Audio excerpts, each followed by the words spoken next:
Hi friends, చాలా తక్కువ టైంలో సింపుల్గా టొమాటో రసం తయారు చేసుకోవడానికి ఇలా టొమాటోస్ని 4 పీసెస్ కింద కట్ చేసుకుని అందులో కొంచెం చింతపండును కూడా వేసి వాటర్ వేసుకుని స్టవ్ ఆన్ చేసి బాయిల్ చేసుకోవాలి. ఇలా బాగా బాయిల్ అయిన తర్వాత స్టవ్ ఆఫ్ చేసేసి చల్లార్చుకోవాలి. ఇది బాగా చల్లారిన తర్వాత టొమాటోస్ ఇంకా చింతపండుని ఇలా బాగా స్మాష్ చేసుకోవాలి. అందులో ఉన్న పల్ప్ అంతా కూడా వచ్చేసేలా స్మాష్ చేసుకుని ఈ పల్ప్ని సెపరేట్ చేసేసుకుని ఇలా ఫిల్టర్ చేసి పెట్టుకోవాలి.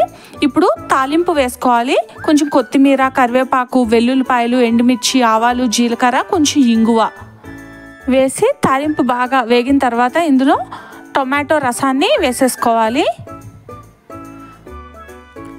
మరి కొంచెం వాటరు, టేస్ట్కి సరిపడా సాల్ట్ వేసుకుని ఒక పొంగు వచ్చిన తర్వాత ఆఫ్ చేసేసుకుంటే ఎంతో టేస్టీగా ఉండే టొమాటో రసం రెడీ అయిపోతుంది. వేడి వేడి అన్నంలో వేసుకుని తింటే చాలా బాగుంటుంది.